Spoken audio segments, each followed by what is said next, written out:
First, I think we need to be grateful to Donald Trump, right? We need to thank him at least for taking the time to help stop this conflict between Ukraine and Russia. Whether he's doing it to win a Nobel Peace Prize, whether he's doing it to go to heaven, like he's saying, right? It doesn't matter at this point. At least he's taking the courage to try to stop this conflict, and we need to recognize that and be thankful for him for trying to do that. He is basically taking a lot of heat in his approach to this conflict, because most of the people who are against him are warmongers. And if you ask them how this conflict should end, none of them will give you a good plan on how to end it, except that they should arm Ukraine so that Ukraine can continue going to the meat grinder, where they have been dying like animals. They lie to you every single day that Russian soldiers are dying in big numbers. They're talking about thousands of soldiers dying per day. That's a big lie, right? It is aimed at helping the military-industrial complex, saying, look, since the Russians are dying, we can continue arming Ukraine so that they can make money. In reality, Ukrainians are dying like animals, right?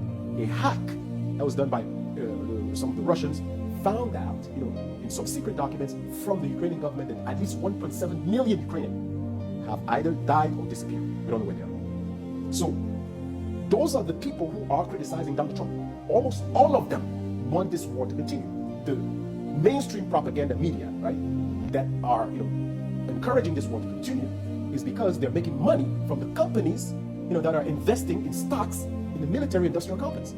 So the mainstream will continue to push Donald Trump so that he can either put threats, either if Putin doesn't want to listen, and then give more weapons to Ukraine so they can go and die. Those in the population who are simply supporting Ukraine and talking about Ukraine need to fight, they are just brainwashed completely, right? They're following CNN and MSNBC, the Fox, and all those people who are brainwashing them about how Ukraine is going to win, how Ukraine is fighting, and that Russia should not invade a foreign land and all of that, when they themselves have encouraged the invasion of many countries. We're talking from Iraq, Afghanistan, countries in Asia, Africa, for years now, right? Invading other countries was a normal thing for all of them. Now all of a sudden they're not the one doing invasion. They want to give you a lesson about how Ukraine must continue to fight, right? So the rich, the mainstream propaganda who are making money are brainwashing the population so that they can continue to support this conflict. And so we should encourage Donald Trump, even though I don't agree with every single thing that he does. We should encourage him and thank him for at least taking the time to be the one to call Putin and meet with him, to call Zelensky, and also try to get him to stop this conflict. I hope he can do the same thing when he comes to Gaza, unfortunately, right?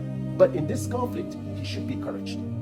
Having said that, many people are now seeing that the EU leaders, right, those puppets that came to the White House to try to convince Donald Trump not to listen to Putin, most people are now seeing that they are the one who want to continue this conflict. The sad thing here is that they don't have anything to offer. They cannot protect themselves. Their own security guarantee, they don't have. They're still asking until today the U.S. to help them fight. They make a lot of noise for nothing. But yet, they are the one who are encouraging Ukraine, right, to continue to fight. So now they're saying that they're working on the security guarantees and they want to invite Putin to come to Europe.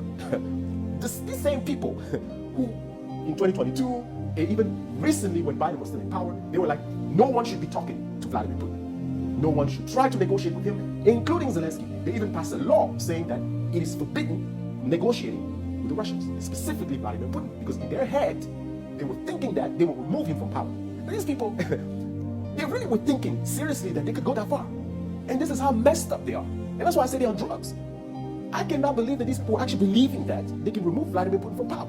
They were really looking at Russia like Iraq and Afghanistan, Libya. That's how they were looking at Russia. It is just now that they're starting to wake up. That they look, this guy is not what we think he is. Look at the way they received him in Alaska. And they're looking at all of that and they are thinking to themselves, you know what? The world is starting to look at us EU leaders as the troublemakers. Those who want to continue the war. And those who have no substance. Now, they're starting to come back a little bit.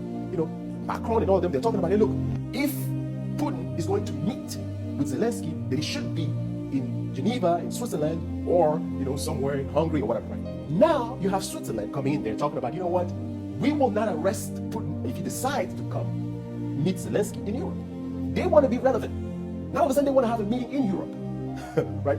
Because everybody knows that they're the troublemaker. They're the one who don't want to stop the conflict. So their escape route to try to show that they also want to participate is we can ignore kangaroo court arrest warrant and have Vladimir Putin come in Europe, in any country he wants to come. If he wants to come to France, if he wants, we can ignore that just to show that look, we are participating in this, peace process that they themselves don't believe in. Right now, one thing that is for sure is that Putin is not going to come to Europe.